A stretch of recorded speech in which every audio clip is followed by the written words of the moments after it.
सर्वे भवन्तु सुखिनः, सर्वे सन्तु निरामयाः, सर्वे भद्राणि पश्यन्तु, मा कश्चित् दुःखभाग् भवेत्। सबका भला करो भगवान, सबका सब विधि हो कल्याण। नमस्कार, मैं पूनम आज आपके सामने जीवन के नए परिदृश्यों को लेकर प्रस्तुत हूँ।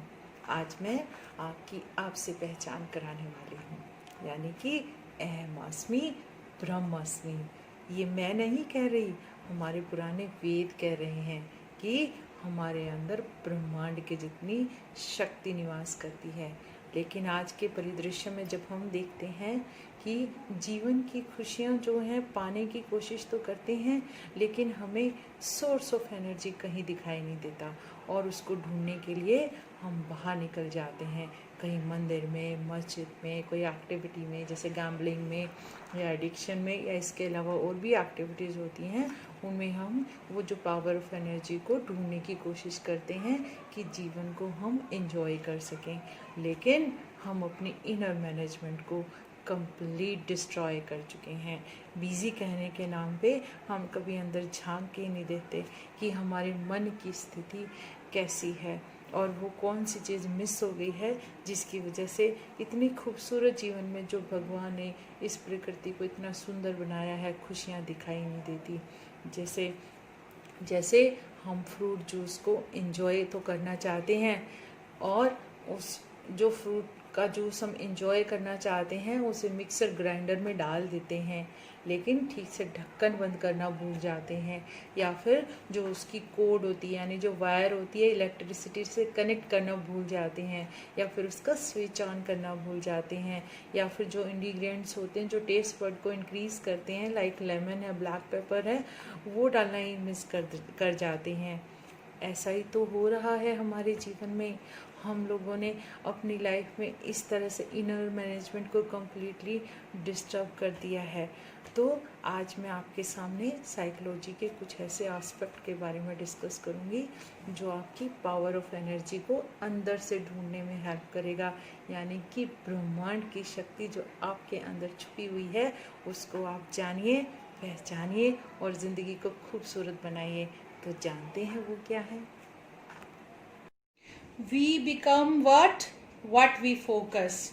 तो आजकल हम किन चीज़ों पर फोकस कर रहे हैं कि how we improve our lifestyle. वो भी कैसे? जो आर्टिफिशियल ऑब्जेक्ट होते हैं उनके थ्रू। कैसे? हर चीज़ बड़ी होनी चाहिए, गाड़ी बड़ी होनी चाहिए, घर बड़ा होना चाहिए, बंगला बड़ा होना चाहिए, दुकान बड़ी होनी चाहिए, फैक्ट्री बड़ी होनी चाहिए, फार्म बड़ा होना चाहिए। हमारी जो बेसिक नीड है और हमारी जो डिज़ायर्स हैं उनमें हम डिफ्रेंशिएट करना ही भूल गए हैं, और उसी के according we make our mind as a cluster of concrete. और ये जो कॉन्क्रीट है hits use our mind as a weapon and kill our all emotions, और it's long effect is it's damage our all genetic emotional code of love, care and concern. कैसे? जैसे हम जब भी किसी से मिलते हैं तो उसको कम तराकते हैं और अपने आप को बेहतर दिखाने के लिए इस कॉन्क्रीट जैसी नॉलेज का इस्तेमाल करके उनकी हर फीलिंग को ताव पे लगा देते हैं, और जिसकी वजह से हम बेखबर होकर जो हमारी स्किल्स है एनलाइटमेंट की उसको हम स्पॉइल करते जा रहे हैं, जो कि हमारे माइंड के लिए, हमारी बॉडी के लिए और हमारी सोल के लिए एक बूस्ट एनर्जी की तरह होती है, जो कि हमें पॉजिटिव एनर्जी प्रोवाइड कराती है। अब आप कहेंगे ये एनलाइटमेंट क्या है? इस एनलाइटमेंट के बारे में हमारे पूर्वजों ने हमारा हमेशा ध्यान आकर्षित किया है, तो इसीलिए आज हमारा ये कर्तव्य बनता है कि हम इनको सुरक्षित और संरक्षित करें। इसको समझने के लिए मैं आज आपके सामने एक छोटी सी कोशिश करती हूँ। एनलाइटमेंट हमारे दिमाग और मन की वो स्थिति, अवस्था और क्षमता है जो हमें विभिन्न वासनाओं या भावनाओं से उत्पन्न हुए संवेगों के वेग को बैलेंस करके जीवन को जीने का बेहतर तरीका सिखाती है, और हमारे जो वास्तविक सुख हैं जैसे शांति है, स्वास्थ्य है और खुशी है, उनसे आनंद लेने को प्राप्त करने में हमारी मदद करती है। इसके लिए हमें सबसे पहले अपनी बेसिक नीड में और अपनी डिज़ायर्स में डिफरेंस करना सीखना होगा और उनकी नेचर को भी समझना होगा। अब डिज़ायर्स, जैसे कि मैंने लास्ट टाइम बताया था, ये इड की भावना से प्रेरित होती हैं और हमारे अनकॉन्शियस माइंड में होती हैं, इसीलिए उनको कंट्रोल करना उतना ही मुश्किल होता है।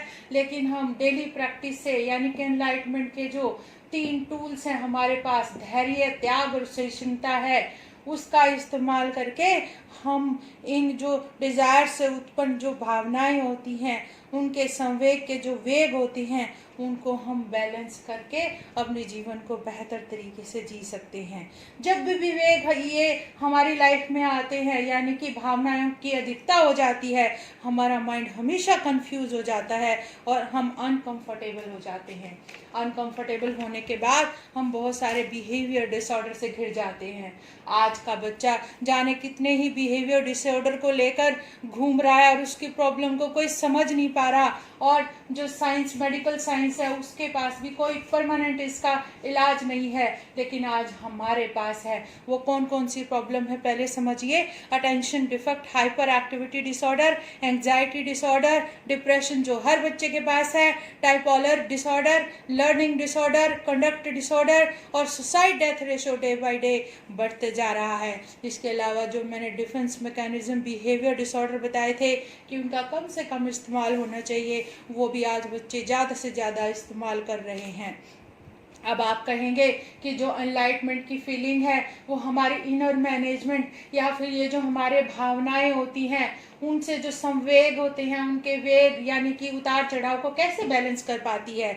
इसको हम इस तरह समझ सकते हैं, जैसे कि किसी भी स्टेट में अगर इलेक्ट्रिसिटी फ्लक्चुएशन की प्रॉब्लम है, यानी कि बिजली की मात्रा कम या अधिक आती है, तो जो भी इलेक्ट्रिक आइटम होते हैं उनको डैमेज होने का खतरा हर वक्त बना रहता है। तो उससे बचाने के लिए हम हमेशा रेगुलेटर लगाते हैं पहले, उसके बाद हम इलेक्ट्रिक अप्लायंसेस के साथ उस रेगुलेटर को कनेक्ट करते हैं, जिससे कि हमारे जो इलेक्ट्रिक आइटम होते हैं उनके खराब होने का खतरा नहीं रहता। इसी तरह से हमारी जो एनलाइटमेंट के जो टूल्स हैं, धैर्य, त्याग और सहिष्णुता, जब भी कोई सिचुएशन आती है हम उनको इन टूल से क्रॉस करवाते हैं और उसके बाद हम अपनी माइंड तक उन फीलिंग को या फिर उन संवेगों के वेग को पहुंचने देते हैं। क्योंकि हर सिचुएशन में जो हमें अनकंफर्टेबल सिचुएशन जो हमें फील होती हैं, वो हमारे कंफ्यूजन की वजह से होती हैं, क्योंकि भावनाओं की अधिकता हो जाती है और हम उसे अंडरस्टूड ही नहीं कर पाते। लेकिन एनलाइटमेंट की फीलिंग को हम समझकर, यानी कि धैर्य, त्याग और सहिष्णुता को अंडरस्टैंड करके अपनी लाइफ को बेटर कर सकते हैं। पहले जानिए कि ये धैर्य क्या है।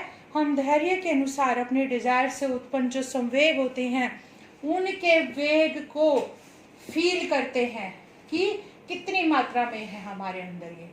पहली बात तो, अगर वो डिजायर अनवांटेड है, यानी कि हमारे बेहतरी के लिए नहीं है, चाहे वो मानसिक हो, शारीरिक हो या स्पिरिचुअली, या फिर समाज के लिए बेहतर नहीं है, तो उसको हम समझते हैं।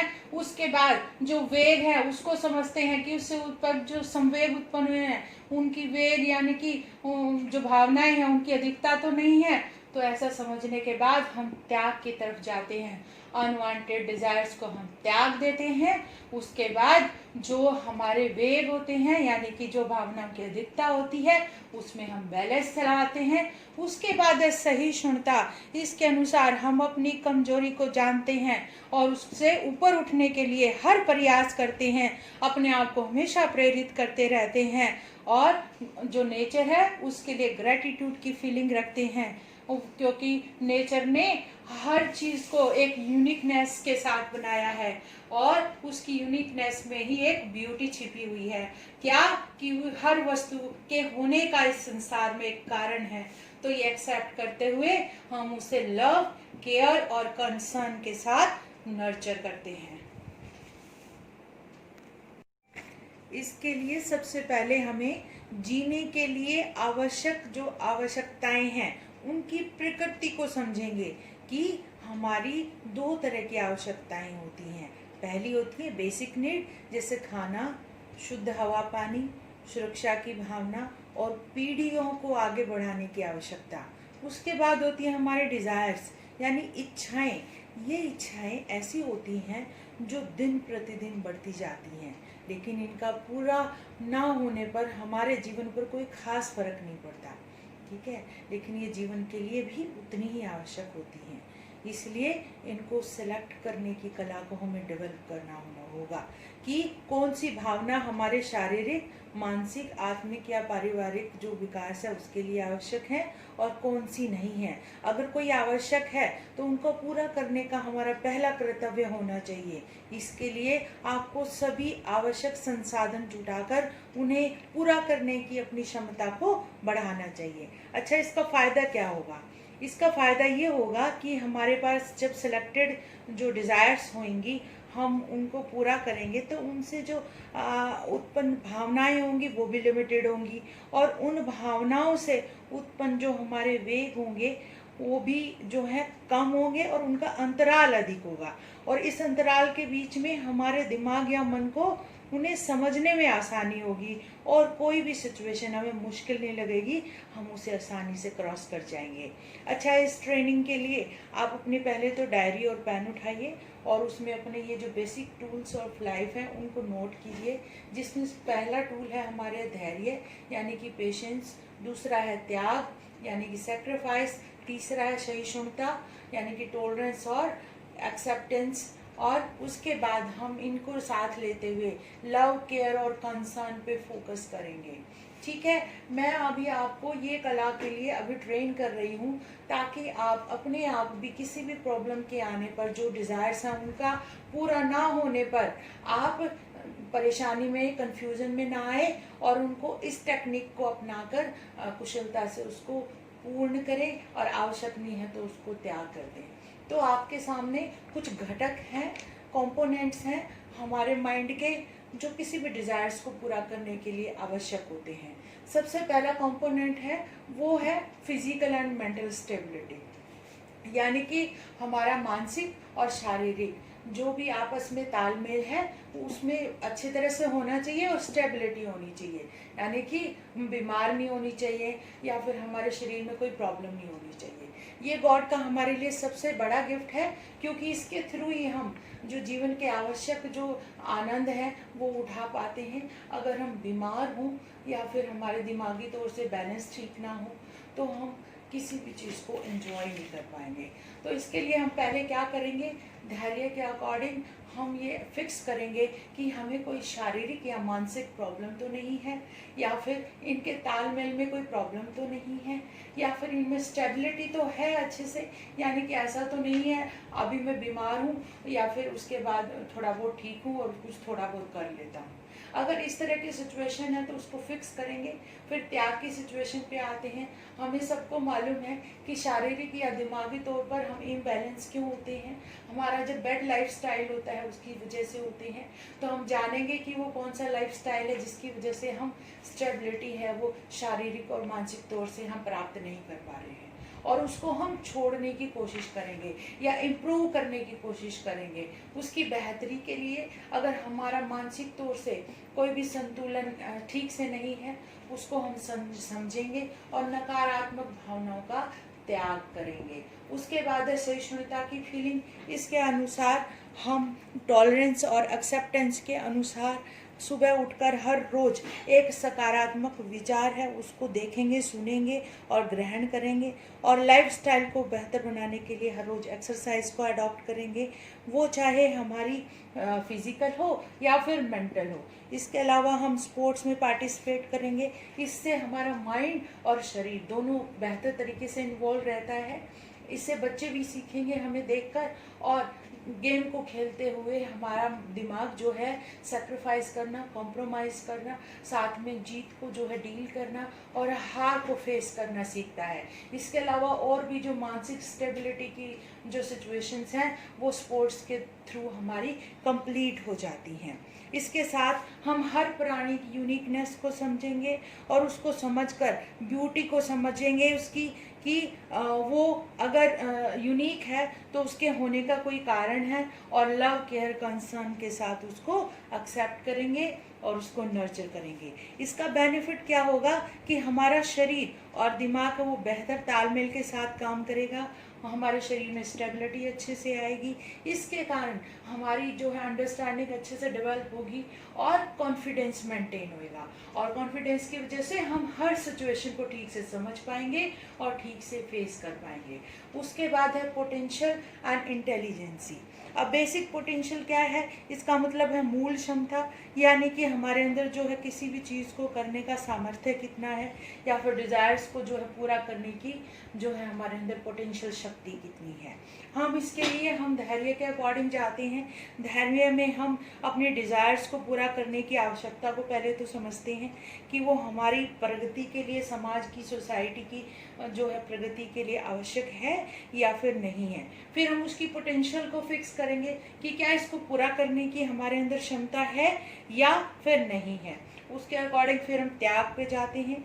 जिन जो आकांक्षाओं को हम पूरा करने की जो मूल क्षमता है हमारे अंदर वो नहीं है, तो हम उसको त्याग देंगे, या फिर समाज के लिए जो आवश्यक नहीं है उसको हम त्याग देंगे, क्योंकि हमारे अंदर बेसिक पोटेंशियल नहीं है। अब बेसिक पोटेंशियल को इंक्रीज कर सकते हैं, उसके अकॉर्डिंग हम सहिष्णुता में जाते हैं। जो भी डिज़ायर्स होती हैं हमारी, अगर हमें लगता है हमारे समाज के लिए आवश्यक है, तो हमें अपनी पोटेंशियल शक्ति को यानी कि क्षमता को वह इम्प्रूव करना होता है। इसके लिए आप चाहे सुबह उठकर एक्सरसाइज से लेकर और सारे दिन की जो दिनचर्या होती है उसमें हर रोज़ प्रैक्टिस करके और डिसिप्लिन के साथ इस पोटेंशियल को हम बेहतर कर सकते हैं और अपने अंदर बदलाव ला सकते हैं।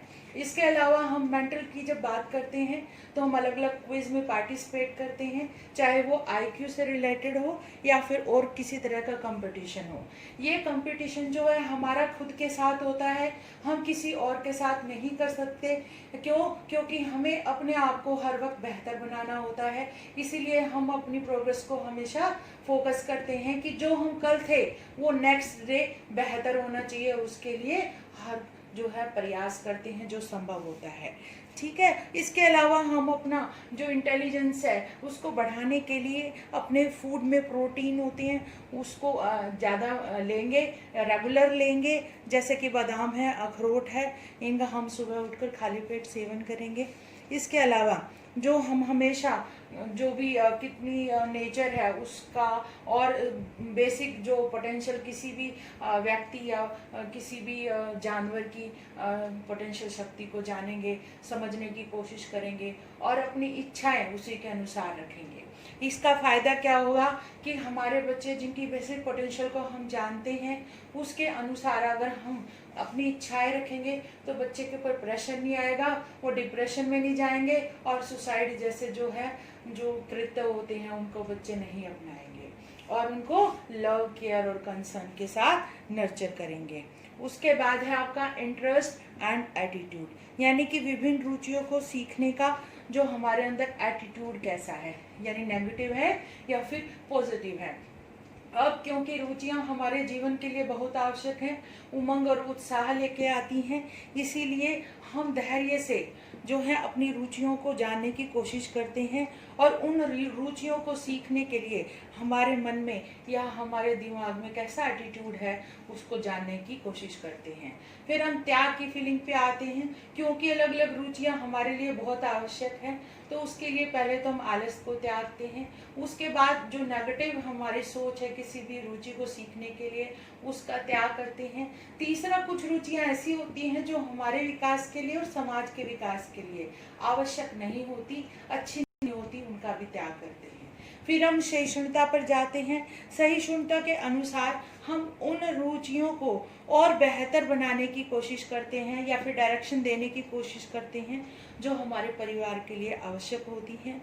उनको उनकी जो है आवश्यकता को समझते हुए अपनी स्ट्रेंथ को हर तरीके से बढ़ाने की कोशिश करते हैं और रुचियों को सीखने के लिए हमेशा पॉजिटिव एटीट्यूड को अपनाते हैं। ठीक है। ऐसा करने पर हम जो है करेज से पॉजिटिव एनर्जी के साथ हमेशा किसी भी चीज़ को सीखेंगे। और इसमें हमारे जो कल्चर होते हैं, फेस्टिवल्स होते हैं, जो कि हमारे पूर्वजों का सबसे बड़ा गिफ्ट है, उसको हम अपने लाइफस्टाइल में अडॉप्ट करते हैं, उसको मन से हर्षित होकर मनाते हैं। इससे बच्चे भी सीखते हैं, क्योंकि विभिन्न तरह की एक्टिविटी की जाती हैं। उन एक्टिविटी के लिए जो पॉजिटिव एटीट्यूड होता है, बच्चे उसको देखते हैं, ऑब्जर्व करते हैं, अपने जीवन में जो है अपनाते हैं। उनका जो खालीपन है वो खत्म होता है, जो कि आजकल वो खालीपन की वजह से क्या कर रहे हैं, टीवी को, फोन को 24 घंटे यानी कि 5-6 घंटे की सेटिंग दे रहे हैं, जो कि उनकी हेल्थ के लिए बिल्कुल भी ठीक नहीं है। इस तरह से तीज और त्यौहार को मनाने से उनमें रुचियों का जो है समावेश होगा। नेगेटिव जो एनर्जी है उसके लिए कोई जगह नहीं रहेगी, खालीपन के लिए कोई जगह नहीं रहेगी, और अपने जीवन को वो लव, केयर और कंसर्न के साथ आगे बढ़ाएंगे। उसके बाद हम बात करते हैं द लेवल ऑफ एस्पायरेशन, यानी कि जो अभिलाषाएं जो होती हैं, अरमान जो होते हैं हमारे। अभिलाषाएं हमारी नेगेटिव भी हो सकती हैं, पॉजिटिव भी होती हैं। उसके अकॉर्डिंग हम धैर्य की तरफ बढ़ते हैं। धैर्य के अनुसार हम समझने की कोशिश करते हैं जो हमारी अभिलाषाएं हैं उनका लेवल क्या है, यानी कि हमारी पोटेंशियल से ज़्यादा या फिर कम तो नहीं है, या फिर एस्पायरेशन अभिलाषाओं के कारण जो हमारी भावनाएं जो हैं उसको पूरा करने की, उनके वेग बहुत ज़्यादा तो नहीं है कि हम उनको बैलेंस ही ना कर पा रहे हों। फिर हम त्याग के अनुसार जाते हैं। हमारी जो अभिलाषाएं हमारे लिए आवश्यक नहीं है, पहले तो उनको छोड़ते हैं। उसके बाद जो आवश्यक हैं उनको पूरे करने के भावनाएं हैं जो, और उनके वेग हैं, उनको समझकर जो नकारात्मक जो वेग है उनको हम समाप्त करके अपनी भावनाओं पर जो है बैलेंस लेके आते, कंट्रोल करते हैं। फिर हम आते हैं सहिष्णुता पर। सहिष्णुता के अनुसार हम जो सकारात्मक हमारी अभिलाषाएं होती हैं उनको बढ़ाने के लिए हर कोशिश करते हैं। इसके लिए हम ट्रेनिंग लेते हैं या फिर किसी की हेल्प लेने से भी नहीं हिचकिचाते हैं, और उन्हें पूरा करने के लिए हर प्रयास करते हैं। अभिलाषाओं को पूरे करने की भावना को भी बैलेंस करके हम सही समय पर सही डायरेक्शन दे सकते हैं। बच्चों को हर एक और मैं बात कहना चाहूँगी, जो एस्पायरेशन होती है, अभिलाषाएं होती हैं, वो बचपन से ही हम उनको सेलेक्ट करना सिखा सकते हैं बच्चों को। कैसे? हम उनकी हर इच्छा को पूरा ना करें। इससे बच्चे वस्तुओं की जो अहमियत है उसको तो समझेंगे, और जो हमारी आवश्यक नीड है और डिजायर्स हैं उनमें डिफरेंशिएट करना भी सीखेंगे।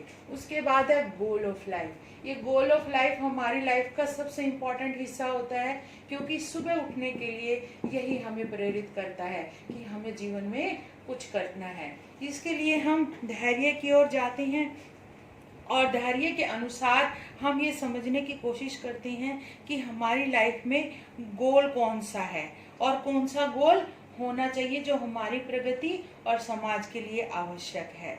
ठीक है, और उसी अचीवमेंट की भावना के अनुसार हम उसे समझते हैं। फिर हम त्याग की ओर जाते हैं। हमारे कुछ जो गोल होते हैं वो हमारे लिए और समाज के लिए जो है नकारात्मक होते हैं, हमारी प्रगति में बाधक हो सकती हैं, तो उनका त्याग करती हैं, और वो जो एनर्जी जो है उसका बचाकर हम किसी बेहतर गोल को पूरा करने के लिए सकारात्मक उसे डायरेक्शन दे सकते हैं।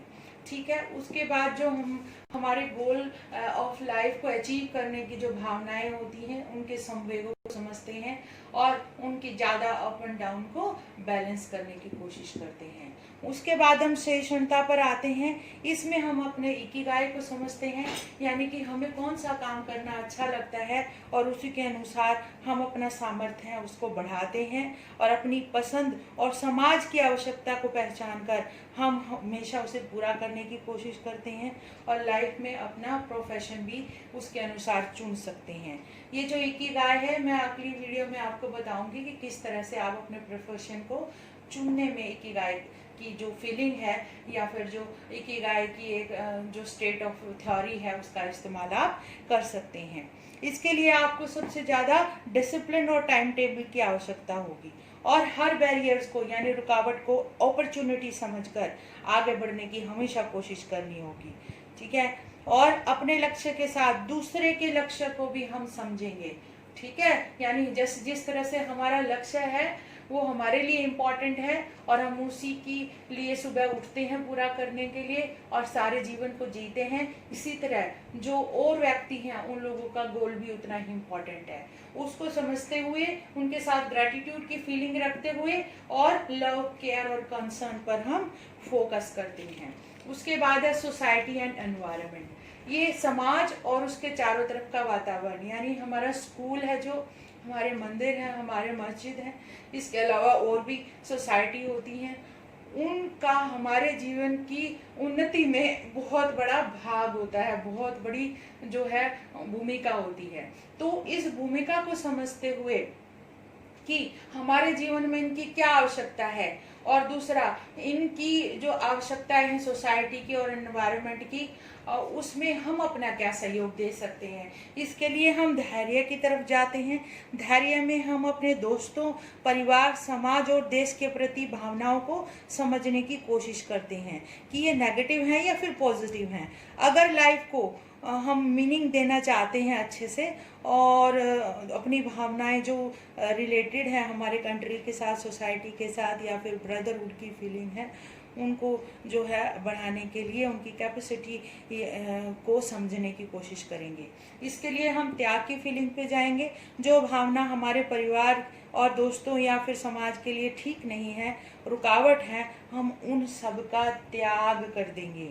और त्याग करने के बाद हम इनको एक मेडिसिन की तरह लेते हैं जीवन में। जिस तरह से मेडिसिन की एक स्पेसिफिक क्वांटिटी ही दवाई का काम करती है, उसी तरह हमारे समाज के लिए, सोसाइटी की और जो देश के लिए भावना होती है, दवाई के समान स्पेसिफिक क्वांटिटी ही हमारे जीवन के लिए बेहतर होती है। इससे ज़्यादा क्वांटिटी दवाई के समान हमारे लिए एक जहर का या फिर अभिशाप का काम भी कर सकती है, यानी कि हमारी लाइफ को डिस्टर्ब भी कर सकती है। इसके लिए हम फिर बाद में सहिष्णुता की ओर जाते हैं। अगर हमारे परिवार, देश या दोस्तों की प्रगति के लिए अगर हम कुछ कर सकते हैं तो उसके लिए हर प्रयास करते हैं, ठीक है। और उसके अकॉर्डिंग ही हम जो भगवान है या नेचर है उसकी सेवा के लिए हर एफर्ट करते हैं कि अगर किसी व्यक्ति की हमारे हेल्प से कोई भी काम पूरा होता है तो हम उसे ज़रूर करते हैं। इसका बेनिफिट क्या होता है कि जब हम ग्रैटिट्यूड के साथ उनकी हेल्प कर रहे होते हैं, लव, केयर, कंसर्न के साथ, हमारे अंदर सकारात्मक ऊर्जा बढ़ती है और उससे हमारे अंदर कॉन्फिडेंस आता है। इससे हमारा समय और जो है एनर्जी ही नहीं बचेगी, बल्कि हमारे अंदर हमेशा लव और केयर की फीलिंग अपने लिए भी और औरों के लिए भी जो है बढ़ती चली जाएगी। उसके बाद हम बात करते हैं रेडीनेस और विल पावर की। ये यानी कि संकल्प शक्ति और क्षमता हमारे अंदर कितनी है किसी भी काम को पूरा करने के लिए। इसके लिए हम धैर्य पर जाते हैं। धैर्य पे हम समझते हैं कि हमारी संकल्प शक्ति है, उसको पूरा करने की मात्रा कितनी है, ये आवश्यकता से कम या फिर ज़्यादा तो नहीं है, या फिर अपनी प्रगति के लिए या परिवार की प्रगति के लिए ये कितनी सहायक हो सकती है या कितनी विरोधी हो सकती है या अगेंस्ट हो सकती है। उसके बाद हम त्याग की ओर जाते हैं। त्याग में हम अपनी क्षमता को बढ़ाते हुए नेगेटिव जो संकल्प शक्ति है हमारी, यानी कि जो उतावलापन कई बार आता है किसी भी काम को करने में, तो उन भावनाओं को बैलेंस करके हम जो है अपनी जो रेडीनेस या विल पावर की जो शक्ति है उसको बैलेंस करते हैं। उसके बाद हम सहिष्णुता पर जाते हैं। इसके अनुसार अपनी व अपने परिवार को की या फिर समाज की उन्नति के लिए जो सकारात्मक जो कंपटीशन है या प्रतिस्पर्धा है उसको अपनाने का प्रयास करते हैं। और इसमें हम कंपटीशन किसी और से नहीं करते बल्कि अपने आप से ही करते हैं, यानी कि हमारी जो आज पोजीशन, जो सिचुएशन है वो अगले दिन इससे बेहतर हो, इसके लिए हम वो हर प्रयास करते हैं जो कि हो सकता है। इसमें हम अपने आलस को त्यागते हैं सबसे पहले। उसके बाद औरों से मदद लेके हमसे जो भी हो सकता है उसके लिए हम करते हैं। उसके बाद है हमें हमेशा अपने बेस्ट इंटरेस्ट और चॉइस को बेस्ट टाइम देना होता है। हमेशा हम मुश्किलों को एक अपॉर्चुनिटी समझते हैं और उनका सामना करने के लिए हमेशा तैयार रहते हैं, वो भी दूसरों के साथ ग्रैटिट्यूड की फीलिंग रखते हुए और लव, केयर और कंसर्न पर फोकस करते हुए। इसका बेनिफिट क्या होगा? एक तो अपने को हमेशा हम बेहतर बनाते चले जाएंगे, ठीक है। दूसरा है हमेशा हमारा चुनाव है वो बेहतर होगा। तीसरा है दूसरों की हेल्प करने पे कॉन्फिडेंस आता है, ये तो आप जानते ही हैं, और करेज, हम हमेशा करेज से भरे रहते हैं। इसके बाद है फोकस पावर, यानी कि किसी चीज़ को अचीव करने के लिए हमारे अंदर उसकी जो ध्यान को हम कितना केंद्रित कर सकते हैं, इसकी पावर या शक्ति हमारे अंदर कितनी है। इसको समझने के लिए कि हमारा माइंड कितना फोकस्ड है, डिस्ट्रैक्ट तो नहीं है, धैर्य की ओर जाते हैं, और जो गतिविधियाँ या फिर जो सोच या समझ है वो आपको सही काम को करने में डिस्ट्रैक्ट करती है या फिर ध्यान को बांटती रहती है और आपके लिए बुरी है, आपके प्रोग्रेस के लिए, उनको हम त्याग कर देते हैं, उनको हम छोड़ देते हैं। वो कौन सी एक्टिविटी हो सकती है, जैसे स्मोकिंग है, एडिक्शन है, ठीक है, और कोई भी हार्मफुल सब्सटेंस हो सकता है, तो हम उसको छोड़ने की कोशिश करेंगे जो हमारी फोकस पावर को डिस्ट्रैक्ट करता है। हालांकि बहुत सारे लोग कहते हैं कि ये चीज़ें अपना के हम अपनी फोकस पावर को बढ़ाते हैं, लेकिन आप समझिए ना, जब वो काम कर रहे होते हैं और इन सब्सटेंस का बीच में इस्तेमाल करेंगे तो फोकस बढ़ेगा या फिर डिस्ट्रैक्शन होगा। उसके बाद है सहिष्णुता की भावना। इसके अनुसार हम अपनी फोकस पावर को बढ़ाने के लिए एक्सरसाइज करेंगे या फिर प्रैक्टिस करेंगे या फिर कोई ट्रेनिंग लेंगे, ठीक है, और अपनी प्रायोरिटी को समझेंगे। उसके बाद मेंटल स्टेटस को बढ़ाने के लिए, बेटरमेंट के लिए, उसके लिए प्रॉब्लम सॉल्विंग गेम्स को बढ़ाएंगे, अपनी लाइफस्टाइल में इंक्लूड करेंगे, या फिर जो IQ है उसको इम्प्रूव करने के लिए क्विज वगैरह में हम पार्टिसिपेट करेंगे, ठीक है। प्रैक्टिस से और ट्रेनिंग से हम अपनी जो हैबिट है रीडिंग की, बुक्स की, उसको भी बढ़ाएंगे।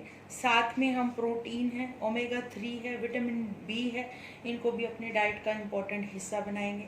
और हर व्यक्ति की फोकस पावर को समझते हुए, उसकी जो है नेचर को समझते हुए, हम ग्रैटिट्यूड की फीलिंग के साथ लव, केयर और कंसर्न पर फोकस करेंगे। इसका बेनिफिट क्या होगा, हम कभी अकेलेपन का या फिर आइसोलेशन का हमारे ऊपर कोई भी प्रभाव नहीं होगा, हम डिप्रेशन जैसी बीमारी से दूर रहेंगे, और हेल्पिंग नेचर अडॉप्ट करने पर हम हमेशा कॉन्फिडेंस और करेज को फील करेंगे। और इसका परिणाम क्या होगा कि हमारा हर काम अफेक्शन और परफेक्शन और हैप्पी मूड के साथ पूरा होगा, ठीक है। उसके बाद है सेल्फ मोटिवेशन, यानी कि खुद को प्रेरित करने की शक्ति, यानी कि स्व प्रेरणा, यानी कि किसी भी काम को करने के लिए हम जो है अपने आप को कितना प्रेरित कर पाते हैं। इसके लिए हम धैर्य की ओर जाते हैं और ये फिक्स करते हैं कि हमारे अंदर जो सेल्फ मोटिवेशन है वो कितनी है, और कि आपको सेल्फ मोटिवेशन की ज़्यादा आवश्यकता तो नहीं है, और आपको बूस्ट करने के लिए किसी सब्सटेंस की या किसी ह्यूमन बीइंग की तो आवश्यकता नहीं है। उसके बाद हम त्याग की फीलिंग पे जाते हैं। कई बार क्या होता है, नेगेटिव वस्तु जो होती हैं या फिर सिचुएशन होती हैं, उसके लिए हम मोटिवेट रहते हैं हमेशा, तो हमें उन वस्तुओं या सिचुएशंस को की जो अट्रैक्शन है उसको समझना चाहिए और उसके बारे में सोचना बंद कर देना चाहिए, क्योंकि वो हमारे सफल होने के लिए, सक्सेस होने में हमारे जीवन के लिए एक बैरियर होता है, ठीक है। उसके बाद हम जाते हैं सहिष्णुता की फीलिंग पे। इसके अनुसार हमें अपना फोकस उन चीज़ों या सिचुएशन पर करना है जो हमारे शरीर के लिए, हमारे मन के लिए, हमारी आत्मा के लिए, उनके विकास के लिए आवश्यक हैं। इसके लिए हम हर रोज़ अपने आप को मोटिवेट करेंगे। जैसे दिन की शुरुआत है एक पॉजिटिव विचार के साथ करें। हमेशा अपने आप को क्रिएटिव एक्टिविटी में इन्वॉल्व रखें, ताकि आपकी किसी वस्तु या परिस्थिति के लिए जो अंडरस्टैंडिंग है वो बेटर तरीके से डेवलप हो। हमेशा अपने प्रोग्रेस को ट्रैक करेंगे ताकि आप बेहतरी की ओर बढ़ते चले जाएं। वो भी कैसे, सभी प्राणी जो हैं और जितनी भी चारों तरफ नेचर है उनके लिए ग्रैटिट्यूड की फीलिंग रखते हुए और लव, केयर और कंसर्न पर फोकस करते हुए। इसका बेनिफिट क्या होगा, इस प्रैक्टिस से हम अपना फोकस बेहतर चीज़ों पर कर पाएंगे और अपनी भावनाओं को, सही इच्छाओं को पूरा करने के लिए अपने आप को डायरेक्शन देंगे। इसका रिजल्ट ये होगा कि हमारे जो किसी भी वस्तु या सिचुएशन में फोकस की जो वजह से सफल होने के ज़्यादा चांस बढ़ जाएंगे और हम जो बिहेवियर डिसऑर्डर जैसी प्रॉब्लम है उनसे बच जाएंगे। ठीक है। उसके बाद है लास्ट इमोशनल टेम्परामेंट, यानी कि सभी ह्यूमन बीइंग होते हैं, उनमें लगभग 36 यानी 36 जो है इमोशनल स्वभाव होती हैं, भावनात्मक स्वभाव होती हैं, जो हमारे कार्य करने की शक्ति के को जो है वेग देते हैं, बूस्ट करते हैं, स्टिमुलेट करते हैं। अगर ये ठीक से बैलेंस ना हो तो हम अपने आप को हर परिस्थिति में अनकंफर्टेबल फील करते हैं, कंफ्यूज फील करते हैं और जो डिप्रेशन जैसी बीमारियों में जाने के सबसे ज़्यादा चांस होते हैं, जो इमोशनल डिस्टर्ब होती हैं। इसके लिए हम सबसे पहले धैर्य की ओर जाते हैं। इसमें हम फिक्स करते हैं कि हम किस परिस्थिति में और कब कंफर्टेबल फील नहीं करते, वह अपने आप को बैलेंस नहीं कर पाते वहाँ पर, जैसे गुस्से में आना है, झूठ बोलना है, किसी को मारना है, या फिर जो बिहेवियर के जो मैंने डिसऑर्डर की जो प्रॉब्लम बताई थी उनमें से कोई प्रॉब्लम है, ठीक है, या बिहेवियर का जो वो सेल्फ डिफेंस मैकेनिज्म के जो सब जो बताए थे तरीके, उनमें तो ज़्यादा इन्वॉल्व नहीं है, तो उनको हमें समझना होगा। उसके अकॉर्डिंग हम त्याग पे जाते हैं। इसके अनुसार ऐसी परिस्थितियाँ जो आपको भावनात्मक कमज़ोर बनाती है उन्हें हम त्याग देते हैं, या फिर आपके और समाज के लिए जो आवश्यक हैं और उस सिचुएशन में अपने आप को बैलेंस रखने के लिए उस स्थान को उसी वक्त त्याग देंगे, छोड़ देंगे, थोड़ी देर के लिए वहाँ से चले जाएंगे। ठीक है, चाहे बाद में फिर वापस आ जाओ और फिर सिचुएशन को वहाँ पर बैलेंस करने की आप कोशिश कर सकते हैं, लेकिन उस वक्त उस जगह को, उस स्थान को हमें छोड़ देना है जब हमें लगे कि हम इमोशनल जो हमारे टेम्परामेंट है, जो हमारी इमोशनल बैलेंस है यहाँ पर बिगड़ रहा है। ठीक है। उसके बाद हम सहिष्णुता पर जाते हैं। अच्छा, सहिष्णुता के अनुसार हम अपने स्वभाव को पहले तो स्वीकार करते हैं कि हमारी स्वभाव में ये भावनात्मक जो भावनाएं हैं वो हम इन्फ्लुएंस हैं, उनसे प्रभावित हैं और उनका वेग जो है वो भी हमें क्या कर रहा है, इम्बैलेंस कर रहा है लाइफ में। तो उनको बैलेंस लाने के लिए हम हर उतार चढ़ाव को समझने के लिए ये टेक्निक जानेंगे और समझेंगे कि किस तरह से हम धैर्य, त्याग और सहिष्णुता को अपनाएं कि हम अपने इमोशनल टेम्परामेंट को कंट्रोल कर सकें। इसके लिए हम लंबी लंबी सांसें भी लेते हैं पहले, इससे कि हमारी इमोशंस होती हैं एकदम से बदल जाती हैं, यानी जब हम गुस्से में होंगे तो हमारा जो स्वभाव है सामान्य हो जाता है। दूसरा, हम उस जगह को उसी वक्त वहीं पर छोड़ के कहीं और चले जाते हैं ताकि कि हम अपनी इमोशंस को और बेटर कर सकें, हम भावनात्मक जो है बैलेंस वहाँ पर कर सकें। इसके अलावा अपने आप हम मन में जो कैलकुलेशन करते हैं ना, जैसे कि 1 और 1 कितना होता है 2 और 2 इंटू 4 कितना होएगा 8 होता है, तो इस तरह से हम सिचुएशन को अपने मन में सोचने की आदत डालते हैं और उन सिचुएशन में जो प्रॉब्लम है उनको सॉर्ट आउट कैसे करें उनको भी बार बार सोच के उनको सॉर्ट आउट करने की मन ही मन में कोशिश करते हैं। और इस तरह की प्रैक्टिस करने से हम अपने इमोशंस को भी कंट्रोल करना सीख जाते हैं और हमारे जो इमोशनल टेम्परामेंट है अलग अलग जो 36 हैं उनको हम बैलेंस कर पाते हैं और लाइफ में कभी भी इन इमोशंस की वजह से प्रॉब्लम में नहीं आते। अच्छा, इसका जो है बेनिफिट क्या होता है, हर रोज़ जो हम प्रैक्टिस करते हैं उससे हम अपनी भावनाओं की अधिकता की सीमाओं को समझ जाते हैं, उन पे बैलेंस करना हम सीख जाते हैं। हमेशा हमारे अंदर पॉजिटिव वाइब्रेशंस रहती हैं, सकारात्मक विचार होने के कारण कॉन्फिडेंस भी हमारे अंदर भरा होता है, जिसका फ़ायदा होता क्या है कि हम किसी भी सिचुएशन को मिसअंडरस्टैंड नहीं करते और हम जो अनसिक्योर फील नहीं कर सकते और ना ही नेगेटिव बिहेव करते हैं, बल्कि इसके अपोजिट हम सबसे ग्रैटिट्यूड की फीलिंग में रहते हैं और लव, केयर और कंसर्न पर फोकस करते हैं। तो आपने साइकोलॉजी के इम्पोर्टेंट एस्पेक्ट को जाना कि किस तरह से हम अपनी इनर मैनेजमेंट को जो है इम्प्रूव कर सकते हैं और कुछ ऐसी चीज़ों को, जीवन के उन हिस्सों को जानकर अपने देखने के नज़रिए को बदल सकते हैं, जिससे कि हमारे सोचने का जो नज़रिया है वो बच्चों के माइंड पे इम्प्रेशन डालने वाला है, जिससे कि हम बच्चों को अच्छे से समझ पाएंगे और बच्चे हमको भी अच्छे से समझ पाएंगे। तो आज के मॉडर्न टाइम में जो अनएक्सपेक्टेड जो सिचुएशंस आती हैं, जैसे कि बच्चे किसी भी बुरी आदतों में पड़ जाते हैं, चाहे वो गैम्बलिंग है, चाहे एडिक्शन है, चाहे स्मोकिंग है, इसके अलावा और भी एक्टिविटीज़ होती है, सुसाइड कमिट कर लेते हैं बच्चे डिप्रेशन की वजह से। तो इनसे आप बच पाएंगे, बच्चों को बचा पाएंगे और साथ में बच्चे इकिगाई बनकर अपनी हर फ़र्ज़ को पूरा कर पाएंगे, हर जिम्मेदारी को पूरा कर पाएंगे।